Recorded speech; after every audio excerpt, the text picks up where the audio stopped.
Hello and welcome to the Film Ireland podcast. This episode has been made possible with the support of Coimisiún Meán, and we're delighted to welcome our contributor Hayley Jorja, who's a visual artist, screenwriter and script editor. She'll be chatting today with Gavia Baker-Whitelaw, a film critic and culture journalist living in Scotland who freelances for a variety of outlets including TV Guide, Atlas Obscura and BBC Radio 4, but she's probably best well known for co-hosting the film podcast Overinvested.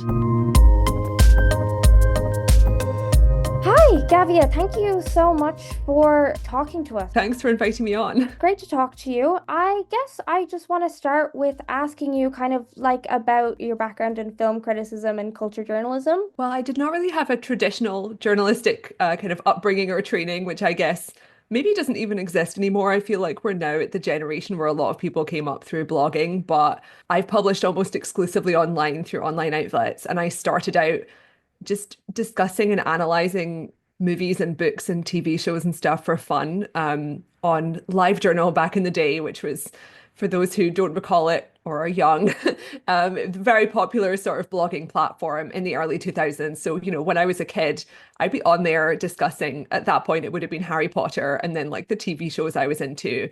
And then once I was sort of university age, I was really into fandom, you know, like transformative fandom, people who like to write fanfic and, you know, really dig deep into sort of analysing the media they're obsessed with. And that sort of ended up moving me into journalism through contacts I met through there. Because, you know, I had, you know, not a big readership, but I had readers and I had contacts who were kind of professional or semi-professional writers. And I wound up becoming a freelancer for this American news outlet called The Daily Dot, which specializes in internet news. So they kind of brought me in to talk about fan culture and internet culture. And that ended up kind of eventually expanding back into the film and TV criticism world. I think you're right that there's no kind of like traditional kind of into these industries anymore, and like it's changed so much with the internet. I remember like I discovered your work through your podcast Overinvested, and I was looking for more film kind of criticism podcasts that talk about film. 90% of the podcasts out there are by men, and like men have good things to say about movies, but I want to hear what other people have to say about movies as well. I remember finding Overinvested and going back through the back catalogue, and like you had all like really strong like film canon movies and like a lot about war cinema. And I remember scrolling back and seeing you had an episode on Yuri on Ice, and that's when I was like, this podcast is for me. Like I found my people. What led you to wanting to start the podcast in itself? Well, my friend Morgan and I, that was the main co-host who still kind of co-hosts sporadically. We've been running it for years and years. You know, we actually met through fandom as well. We were both intensely obsessed with the Christopher Nolan movie Inception, which is how we met online. And, you know, we have this really close relationship. You know, she lives in the US, I live in Scotland, but we were just like constantly talking about movies and pop culture. And pretty much like every other person who starts a podcast, it's just two friends chatting. We were like, the world really needs to hear us chatting. So the egomania is required, but we both kind of would listen to podcasts. And aside for ones that were, you know, hosted by professional expert critics, a lot of them really aren't very good. And one of the things that always sort of surprises me is the lack of research that a lot of podcasters put in. You know, they don't actually look into the backstory of films or kind of read analysis or read history or anything like that. And we both really like to read about film history. So, you know, we do research every episode. And we were just like, why don't we do a fun little podcast? And it's sort of a mix of new releases and classic stuff, you know, your Casablancas and so forth. So yeah, we just decided that would be a fun thing to be doing every couple of weeks, and we've continued for many years. The mix between like modern pop culture stuff and like current cinema, like you're doing the film festival coverage, a couple of those every year. Then you go back and look at like film canon, like Casablanca. You have a really fun episode. Some of my favorite episodes are the All Quiet on the Western Front episode. I love that one. I think it's a really kind of good, comparing the two versions of it. I think I thought that was super interesting last year because obviously there was this incredibly high profile German remake, and I thought that like it was very flawed compared to the original version that was made, you know, decades and decades and decades ago, but was closer to the kind of original historical backstory of that period. And you met Morgan, your original co-host, or your Yeah. most long-serving co-host, through the Inception fandom. Yes. which is really interesting because I feel like for anybody who isn't heavily involved in fandom, if you said like, oh yeah, the Inception fandom, they'd be like, hang on, what? Yeah, I mean, there is obviously certain, fan communities that are really high profile. Marvel is the most mainstream piece of pop culture imaginable now. Star Wars, Star Trek has a bit of a nerdier kind of reputation, and I'm into all of those. But occasionally, like every couple of years, there will be a really, really intensive fandom will spring up around something that's just a bit unexpected. And Inception to me is doubly interesting because Christopher Nolan has this really recognizable brand. He has this fan following of, I guess, the sort of stereotype would be film bros, which is a term I don't particularly have any respect for. Like, obviously, loads of women love Christopher Nolan. But the film is very technical, and the conversations around it are often about the technical filmmaking aspects or philosophical questions like what is real. And the most active fandom of that has nothing to do with that. It's people who are writing fan fiction about the characters because they were really interested by, the concept, which is a heist that takes place in dreams, and the fact that it has this really fun ensemble cast.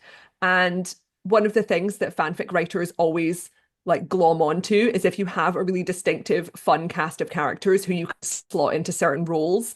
And this movie just has a bunch of attractive people playing Ocean's 11 characters, and you can explore that in so many other ways because you've already set the format of, oh, they're a team and they do heists. So people were writing a ton about that, and like, they were shipping certain characters. And, a lot of people were really into that for a 2-year period after, 2010 or whenever it came out. No, I 100%. And I think one of the things that draws people to a piece of media to form a fandom around is like the sandbox element of it, that there's like Exactly. enough there to create something, but there's also like you can expand and there's room to like create to fill in the blanks. And I think Inception's like a perfect, like if you know about fandom, you could see why the Inception fandom was a moment. But like a lot of people I feel like if you say Christopher, like as you said, like Christopher Nolan's kind of associated with film bros, whereas if you talk about the type of fans that are involved in fandom, you'd be kind of unexpected. And I think it's so interesting. And I think particularly over the last few years, I've found people kind of talk about like the death of media literacy, or like kind of like how the internet has led to people not reading into text, or like the idea of like you've probably heard like, oh, the curtains are just blue. Yes. Now, I actually thought that originated on Tumblr. I think it might be older just because it's sort of the stereotype of people being really embittered because an English teacher made them analyze something once. And I do get that because when you're 12, maybe that's not your biggest priority, but that is how art works. So, It's crazy that like the way kind of media literacy is taught, it's kind of like you're given a piece of text and then you're given the meaning of the piece of text rather than the skills to like dig into your own thoughts. From thinking that it was a Tumblr post initially, I've always found that like really ironic because from somebody who's basically raised on Tumblr, all people do on that is just read too deeply into like children's exactly. cartoons and anime or like, yeah. And I've always found it's so strange how we've kind of have these two aspects of people kind of consuming things on the internet. I would love to kind of hear your thoughts about like how people interact with fandom over the last few years, particularly like with people, a lot more people rejecting the idea of like digging in too deep to things. Yeah, I think it's an interesting overlap with the level of obsession people have with finding Easter eggs. Because, there's so many TV shows like Game of Thrones where people were really, really keen on trying to predict what would happen next. And a lot of big franchises like Star Wars and Marvel that intentionally put little callbacks and stuff to the comics, and people get really invested in finding those Easter eggs. And obviously people do enjoy it, but it's kind of different from the type of analysis you're talking about, where you're like talking about themes and stuff, which is how I enjoy media. Like the TV shows that I get most invested in are things like, the recent Interview with the Vampire series, and, I guess a bit more obscure, but the pirate show Black Sails I love. And there are things that have really meaty kind of philosophical themes going on and conversations about politics and stuff, in addition to being a really interesting plot. And it kind of intrigues me that you will see people who are failing to understand even the very shallow themes of something like The Mandalorian, the Star Wars spinoff, because it's like there's literally nothing happening in this show, and people will still be having arguments over quite basic, like you said, media literacy. And I think it is because, education is failing us, not to sound old. I'm in my mid-30s, but it's like, media studies is a real thing. And for a long time, it was sort of disrespected. And I think now we're sort of seeing the chickens coming home to roost a little bit because there is so much lack of understanding. And there is an overlap between the lack of encouraging people to read, because it's the same part of your brain that's working, I think, when you're reading and learning to understand a narrative as watching a movie. And people also now have much more limited media diets, which is very much like a corporate thing, right? Because as you know, I love a big blockbuster. Like so many of my podcast episodes are about something like a Star Wars movie. But at the same time, if you look at the type of movies that were really popular, 40 years ago, you literally go and Google the blockbuster charts, like what was making the most money. In the 70s or 80s, there would be a really diverse array of genres. There would be a lot of movies that were, rated 18 or R in the US. They were dramas. They were quite complicated. The years when stuff like Taxi Driver and The Godfather were coming out, those were mainstream hits, right? And you would also get something like Indiana Jones, and you get children's movies, but you can see that people were watching a wide variety of stuff and enjoying it and understanding it. And now when you look at the types of movies that are being watched by the majority of the public, it is almost all franchise sequels. So it's stuff that is recycled stories that are like very, very simple and are made from a very corporate perspective. They're not very adventurous. And studios are really actively resistant to releasing stuff that is anywhere between like the two poles of an Oscar-winning drama and a big expensive blockbuster. And a lot of stuff that's coming out in sort of streaming services that's like Netflix originals is very simple because they're kind of chasing after people who are not really paying attention to the screen.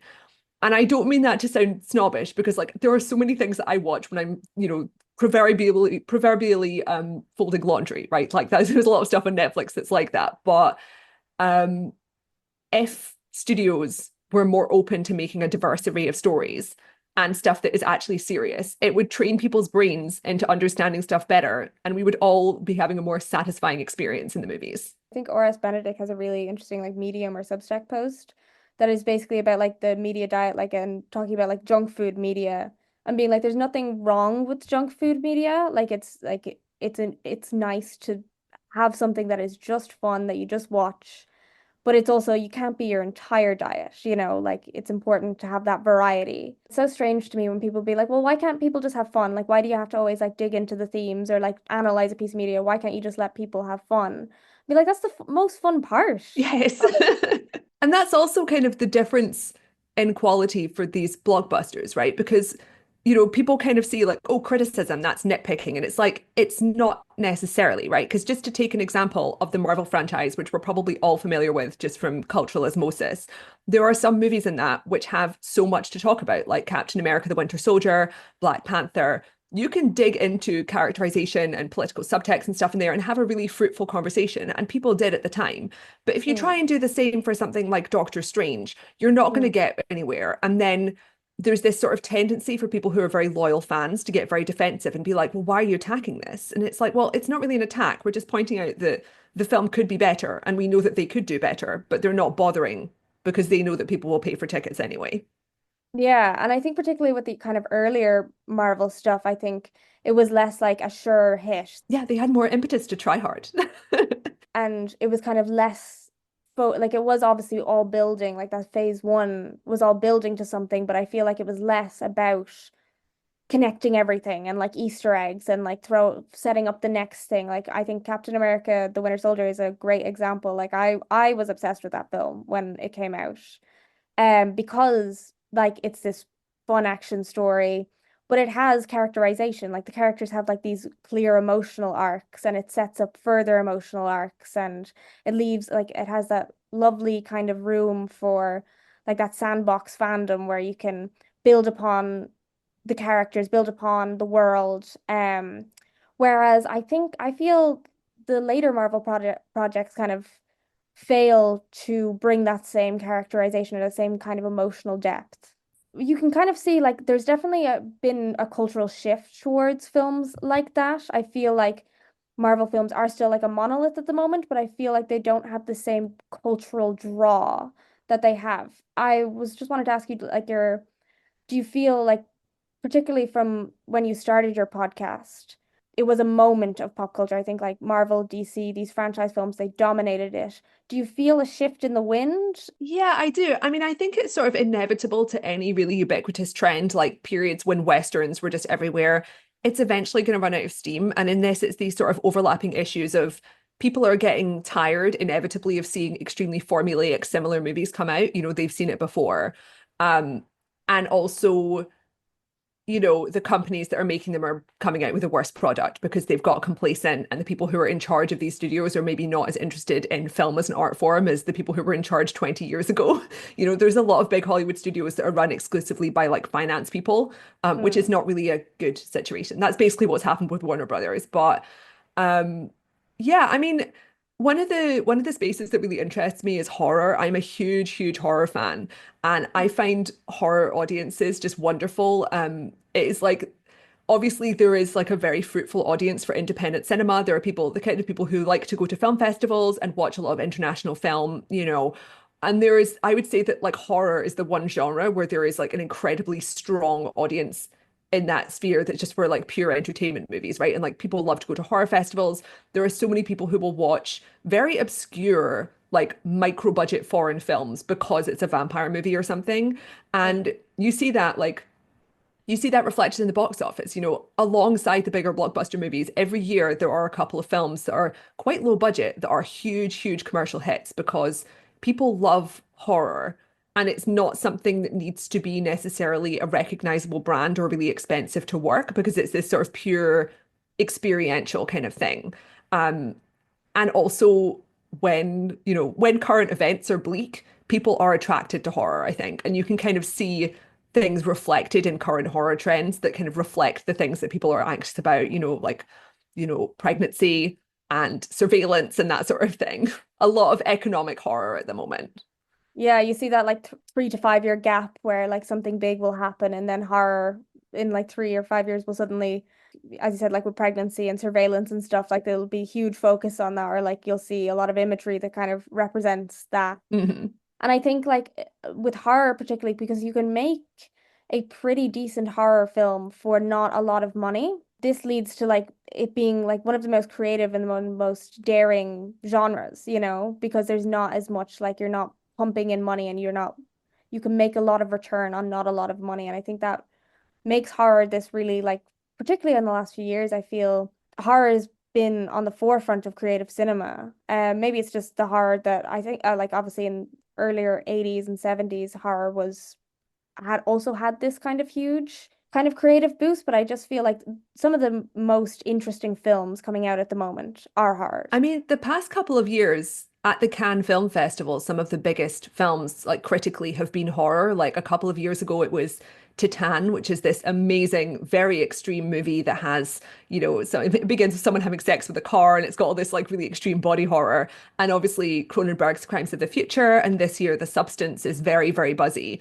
And those are movies that have very explicit themes and are also extremely adult rated, and it's resonating with audiences. Like mentioning The Substance, like that's a huge film this year, and like I went to see it, cinemas were packed. It is kind of a nice trend where like I feel like a few years ago, like you wouldn't get a packed cinema for a film that wasn't like a franchise like that. Whereas I feel like this year particularly, there's been a couple of huge films that are standalone films, which is kind of nice to see. I mean, that kind of speaks to what I was talking about in terms of audiences learning to enjoy more sophisticated movies, right? Because recently I was writing an article that was kind of about horror cinema and sort of what is perceived as sort of prestige horror trends. And I was speaking to some academics who are sort of experts in that field. And they were talking about how, because there has been this shift in horror, like over the past 10 years, you have these movies that are described as elevated horror. And obviously people love to argue about that term and whether it's snobbish or whatever. But because people have started, because Get Out was like such a huge movie, it got people like into the mindset of being like, oh, you can watch a horror film that has really serious themes and you're also going to have an absolute blast. So like Get Out, Hereditary, The Witch, It Follows, those movies are all like very sophisticated, right? They have a lot going on. They are thought-provoking. They are also really scary and fun. And because people have started getting into that mindset, it means that they're more open to more things. And that's how you end up at the point now where people are talking about the substance like it's this big piece of pop culture. And it's like that movie, which to be honest, I didn't really even like that very much, but that movie is very like it's intense. It's got a lot of themes to do with gender and it's hyper violent and gross. It has a lot of themes and it has a lot to say. I don't think it's like incredibly complex, and I think that's kind of a good showing of where we are now is like it has themes, there's stuff to chew on, but it hands you those themes very clearly, and It's not subtle. it doesn't ask you to do a lot. But there are themes there, at least, that's something to think about. But seeing audiences like audience wants stuff like that, and it'll be interesting to see in the next few years.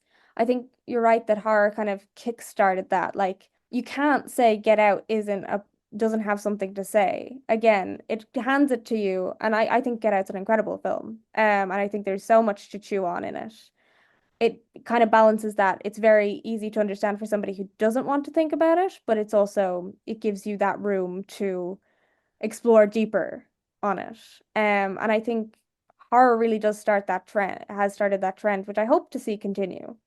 Going back to your kind of original background in fandom, do you think like from when you started writing about like just the things that you're really interested in, the TV shows you're really interested in, the movies you're really interested, how does that affect when you're writing about films in general, like when you're doing your film criticism? Like how do you think that's shaped the way you write?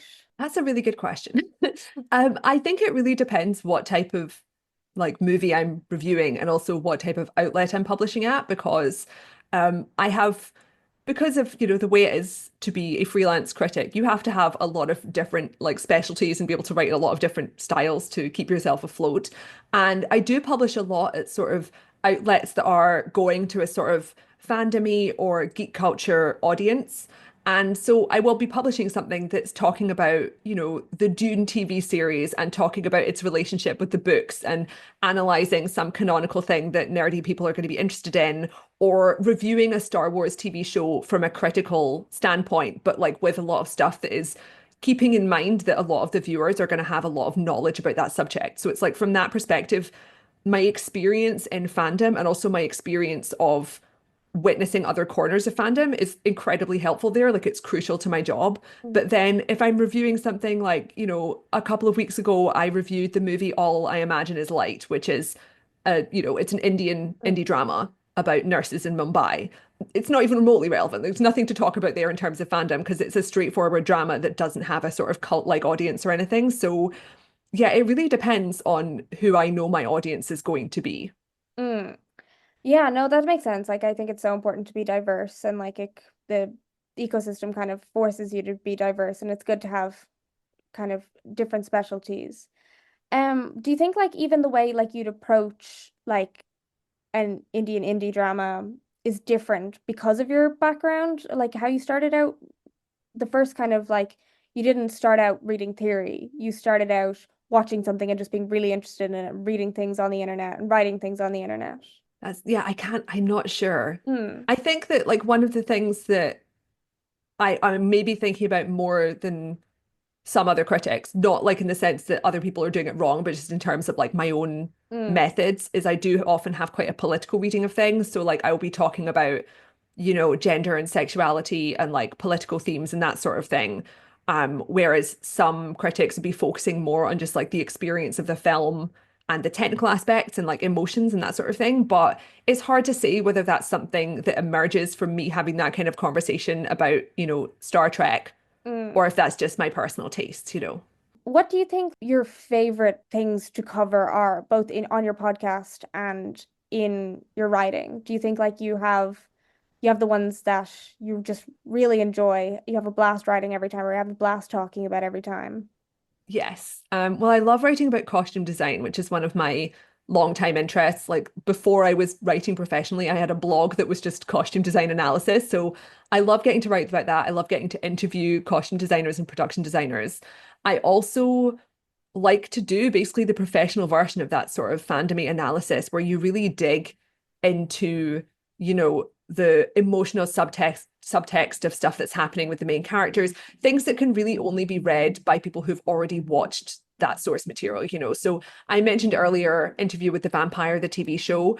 I'm absolutely obsessed with that at the moment. And it's really interesting to write about, you know, because in addition to being one of these extremely well acted, well written, you know, prestige drama type dramas, there is intentionally a lot of stuff going on there to do with unreliable narrators. You know, it's a psychological horror story and it's a romance. So there's so many different ways that you can kind of look at that from the perspectives of kind of gothic genre underpinnings and things that are happening that's like very subtle in the characters' performances that informs different relationships, you know, 10 episodes later. So there's an incredibly fruitful amount of material that you can write about. And because the show has such an intensely invested audience, they will want to read that, you know, because it's quite hard to pitch that to editors a lot of the time because it is so specific and they're like, we'd rather have something simpler.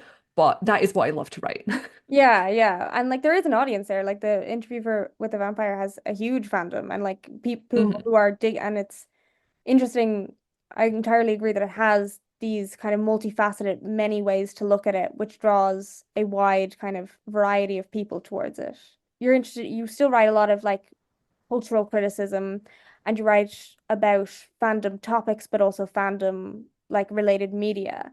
Do you think that changes people's perception of your criticism outside of that? Is there any kind of scenarios where you feel like you've been put into the corner of like the fandom writer, or like, do you think that changes people's perception of your writing, of your analysis? That's really hard to say. I feel like pretty much no writers are famous enough for people to have a solid opinion of their brand, you know. For the most part, you know, I write for, like I said, I write quite a wide variety of genres for a wide variety of publications. What I do think is I do have like a core audience of people who follow me on social media, and it's kind of like anyone who follows a critic, you follow someone who you kind of are simpatico with their opinions, right? So the people who are following me are probably horror fans, people who like fandomy perspectives on criticism, and that's why they want to read my stuff. But to be frank, I don't think I'm famous enough to be like, no, people are not gonna be like, oh, that's like Roger Ebert, you know, where you know what you're getting. So potentially, like if I was on a panel or something, like on the radio or a convention panel, I can imagine scenarios where like I might be perceived as a bit lighter and fluffier than someone who comes from a really academic background. But you know, at this point in my career, it's not something I'm really going to be self-conscious about. And to a certain extent, it's true. You know, I'm offering something that is accessible but informed rather than something that is really deeply academic. Like people are offering different stuff, basically. Yeah, of course. Yeah. I mean, the main issue I would have actually is just like the classic old like sexist harassment, which is kind of inevitable for sort of anyone who covers geek culture. That's the main way in which you see condescension towards your work. You know, people who are like, well, I bet you haven't read the comics. And it's like, I have. And that doesn't matter anyway, because that's not really relevant to reviewing a film. Yeah. And it's crazy that like that's still such a prevalent thing that happens to. It literally feels so old school. I'm just like, what are you doing? Like, you're wasting everyone's time. Exactly. Like it's like people being like, oh, like, yeah, women don't like things like this, but it's like the most popular thing in the world. Like, of course. When you see people saying that about like Star Wars and superhero comics, it's like you understand this is the ubiquitous cultural product of our era. Like you cannot walk past a bus stop without seeing a poster for Disney Plus or something. It's just like, what are you doing? So silly. It is so silly. Do you think like I feel like in that kind of early, like when at the height of those like fandom cultures, that was a huge thing. Do you think it is lessened over the years? This kind of like, you know, like 2016 was only a couple of years out of Gamergate, huge harassment campaigns over different fandoms or male orientated fandoms being really vicious towards any woman who dares have an opinion on something that they hold dear. Do you feel that we've kind of, has that changed? Has that lessened, or is it just morphed? I think it's morphed, right? Because you know, back in, you know, I was covering this because I also did like a lot more geek culture journalism then, just covering sort of internet news. And during the Gamergate period, you know, for those who don't recall, this was these very intensive organized harassment campaigns against basically any woman who was involved in video games or video game criticism, which isn't really my field, but then it sort of expanded to people getting really mad about like there being a black guy in Star Wars and that sort of thing. A lot of sexist, racist, and homophobic harassment. And it has really shaped pop culture for the past decade for sure, you know, especially these big franchises which were simultaneously trying to expand to be more inclusive and diverse and like bring in a more diverse audience, but at the same time are very visibly terrified of alienating what they perceive as a core audience of conservative white men, which isn't necessarily true, but that is like a very vocal contingent that can make life difficult for everyone, which is how you end up with multiple Star Wars actors who like were really uncomfortable returning to the franchise because they had such a toxic time, right? And I think now we've reached a point where a lot of these big franchises, they are now successfully much more diverse. They've got stories with female leads, that sort of thing. They are successfully attracting that audience they were looking for. But like the initial sentiment behind Gamergate is still so powerful. And I think the thing is that because people were not taking those campaigns seriously and never did and have never really managed to deal with that problem socially, it has expanded so much into mainstream politics that a lot of that energy is now directed to the public sphere. So you get people who are, you know, in some ways they're being baited by conservative influencers, right? Like you people who are using stuff like rage at Star Wars having a female lead, and they're using that to sort of funnel disaffected young men into more overtly political stuff, you know, active campaigns to like, you know, in the US it'd be stuff like people who are out there making TikToks about how women shouldn't have the right to vote, and they've come through that via Gamergate style geek culture because that's what is really prevalent on YouTube. So I realize that's kind of a downer because I'm like, we're moving forward. It's like we're kind of moving forward, but there's other parts that are moving backward in a really scary way. I always think that it's crazy how much of our like just life has been shaped by this handful of men who through Gamergate just shaped so much of like, because you're so right, like it's the alt-right pipeline. It starts off in this very innocuous place of being like, oh, like maybe like this stuff is for men and like the women want like diversity and like that's bad, to like it's actually affecting politics, it's affecting the Yeah. media. And you see so many sort of far right influencers talking about this in a way that is very clearly just meant to incite really extreme emotions in a really ridiculous way. I mean, by the time this podcast comes out, this will be old news, but around when we're recording this, there were a bunch of like American far right influencers and like minor political figures who are trying to fabricate one of these controversies around Wicked by being like, Wicked is woke. And it's like, well, Wicked is a huge commercial success, and that's kind of ridiculous because it's like this is like this blockbuster about witches, but like it's just the classic thing where like you can see how cynical it is, but it is designed to create political divisions based on a really recognizable piece of pop culture. Like all the controversy that we've seen around the new Snow White movie, you know, because there's a Latina actress in the lead role. And it's like, that is the most pointless controversy you've ever seen in your life. But it's led people to just spend months sending death threats to this actress who just seems like completely banal and harmless.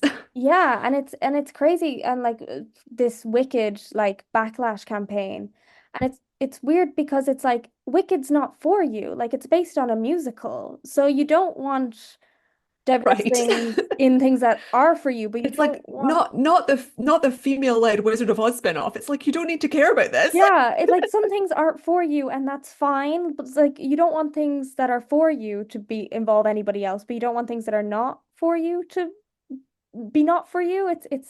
Yeah. It's so strange, and it's just it's just the culture war. It's just like these people are making some amount of money pushing this and gaining like political and social capital from it. And I think there was a really Sean, the video essayist, has a really interesting video out kind of recently about like how they keep trying to manufacture these like Hmm. culture war things, and like it's not like it's entirely one-sided, and it's entirely like they want to have that Gamergate moment again where they all rise up and they get something. I don't know what they want a lot of the time. But it's just, I think, yeah, it's shaped so much of our culture, and you're right that it wasn't taken seriously, and it's still not taken seriously, but it's why we are where we are now. And it's interesting to see like that you still have those that it's morphed, that these it's still rough to be a woman on the internet talking about anything. Yeah, We can't end here. It's such a downer. I know, yeah. Yeah, so I guess with coming to the end of the year, you usually do your kind of end of the year roundup. Um, so how do you think how is that going to be structured this year? Are you and Morgan going to do it this year? I think it's going to be me and Claire. So Mm. to explain, Morgan, my original co-host who's recorded millions and millions of episodes, she has quite severe long COVID. So I've brought in a couple of other hosts who would like take the bulk of the workload. So Claire Biddles, who is this wonderful English critic, and Stefan Allen, who is this amazing Welsh and Welsh language comedian. So like we've got quite a wide array there of like interest groups. But I think probably it'd be me and Claire because we've both watched a really high volume of movies. I love doing end of year best of lists. I feel like it's very easy to sort of dismiss them to be like, oh, it's listicle season and you start seeing lists at the end of the year, but I take it deadly serious. And we also have a ridiculous format where we release it in January. Like everyone usually releases their end of year lists in mid-December. And I'm like, I need to spend the holiday period catching up with as many movies from the year as possible. So I have my little private film festival in my family home and watch a bunch of films that I've missed. And there are a lot. Like this was a great year. Mhm. I look forward to seeing more. I'm also really looking forward to seeing Robert Eggers' Nosferatu, which Mm. has very positive buzz and is extremely the kind of thing I like. Love a vampire movie. Yeah, no, that's very exciting. Like I think there's been a bit of like a vampire resurgence over like For sure. yeah, and it's I'm very excited to see that. I'm very excited to see more different takes on vampires. One of my favorite films from this year was Humanist Vampire Seeking. Oh, that's one of the Sophia. ones I want to see. Oh, Yeah. you have I to watch don't it. even know if that's out in the UK. It's on Mubi over here. Oh, well, if it's yeah, if it's on maybe in Ireland, it's probably on movie here. I will have to check it out. It sounds really good. We are going to do an episode on Luca Guadagnino's Queer, mm, which comes out on December 13th. So in the past when this podcast comes out, but I'm looking forward to seeing that because I find Luca Guadagnino a really interesting director. And he's so prolific. Like he comes out with a movie every year, which is kind of wild, for an independent filmmaker. And they're always very fun. This one has had mixed reviews, but I'm curious to see it. yeah, no, I'm super excited to see this. And I think I know from your podcast that you're a Bones and All defender. Yes, Um, love Bones Null. I love that movie and nobody's seen it. And people who have No. seen it they're like, yeah, it's good, but I'm like, no, it's Was it really a good. pandemic release? Is that why? Because Maybe. that's the movie that has Timothy Chalamet as a sort of cannibal ghoul vampire. It's Mm. like My Own Private Idaho, but with cannibal ghouls. Yeah, and it's just it's beautiful and it's touching and it's a great like this great kind of coming of age story. And how have you found the transition to the two different co-hosts? It's been good. Well, the thing is that when Morgan had to take a step back because of her health, I was just like, well, I need to find people who I have a good rapport with. And this was just two of my friends who I thought would kind of give a good balance to the two sides of the podcast. So like Stefan, who is a comedian, really loves sort of blockbusters and horror. And he's obviously fun because he's a comedian. So he's someone I've been friends with for many years. And Claire Biddles is also a longtime friend of mine who is a film festival fixture. It's sort of like if you go to Glasgow's main independent film theatre, the GFT, Mm. whenever I go there with her, she will just be like waving hello to about 10 different people like a socialite. She seems to know absolutely everyone in the industry. She's always at London Film Festival. So she is really plugged into the sort of independent sphere and has this really great like depth of knowledge for older films. So it's like we have the two balancing halves and I really love to chat with them. So it's fun. No, and it's I feel like the podcast has kept its kind of like tone every week, and even though it is the two very different hosts, it still feels the same. But I do miss Morgan. I hope she's okay. I hope she's Yeah. doing okay. Yeah, we release episodes on Patreon with her because it's like a Patreon supported podcast. So like every month or so we do ones with her. But yeah. But yeah, I think it's nice that it's kept the tone. You still have the heart of the podcast. And it is that nice balance of the two opposing weeks, like you get the two different co-hosts. Thank you. I'm really glad to hear it. It was wonderful to talk to you. It was super interesting, and just thank you. Do you have any closing words or any kind of ideas about film criticism and fandom you want to close out on? I guess the only thing I'd say is that a big part of my job, I think, is recommendations. You know, I love to recommend stuff. I love to find things that people haven't heard of, either relatively little known new releases or older movies that people maybe haven't heard of, especially because like a lot of people don't know where to start with older films. And I love doing that, you know? Yeah, no, that's great. No, I also like I think it's such a fun part of the job is being able to like have so much time to devote to like movies and maybe more obscure ones and then being able to share those with people. So what's the kind of is there like you have a go-to that you just want more people to hear about or like a go-to that you shout from the rooftops what needs more Oh my gosh, you're attention? putting me on the spotlight. Okay, so for older films, for an older film that is maybe only known to film buffs but is unbelievably entertaining, there is an early 1930s rom-com called Design for Living that is kind of a subtextually bisexual throuple rom-com about these two guys going for the same girl, but it's not a traditional love triangle. And it's by Ernst Lubitsch, who is really one of the most influential early 30s rom-com people. And it's just incredibly fun. I think it's based on a Noel Coward play, and it stars three of the really big like early 30s pre-code actors. I love the pre-code period, which is like when there was an edgier period of early 30s movies before the kind of censorship kicked in. And then for newer films, this year, actually, one of my favorite lesser known films is one that I actually heard about on the Film Ireland podcast when I was listening to a couple of episodes, but I'd already seen it. It's the horror film Oddity, which is an Irish horror film about like a scary wooden doll, which is the scariest movie I saw this year. And in terms of hidden gems, I would actually recommend The Empty Man, which is a horror movie that came out during the pandemic and was sort of marketed as a teen horror movie and then flopped because it's more of a sort of investigative thing. It's very frightening. I can't really explain it, but like it's got like several different layers to it and functions as like an investigative horror story a little bit. So yeah, I'd recommend The Empty Man. No, those are great recommendations. It's good to see that you saw Oddity. Oddity was so good. Oh, a banger. I literally screamed out loud like 4 times during that movie. No, it's so scary, and I think there's a lot of good Irish horror coming out at the moment. I think it's a good genre for us. I think the recommendations are a great place to end. Thank you so much for your time. It's just been lovely chatting to you. Thank you so much. It's been great to be on the show. Yeah, thank you so much. We'll let you close off on where people can find you. Yeah, I do not have a website, which is inconvenient. I will get one very soon. So Overinvested podcast is easy to Google. We have a website that's overinvestedpodcast.com. You can find it on any good podcasting platform. And you can find me if you use Blue Sky. That is like the social media site I use the most, where it's just Gavia at Blue Sky, where I post kind of most of my film and TV criticism. Great. Thank you so much, Gavia. It was great. It was such a good conversation. Thank you for arranging it all. Thank you so much for listening, and thanks to Meán for supporting this episode. So to learn more about the work we do, head on over to filmireland.ie, where you can subscribe to our newsletter.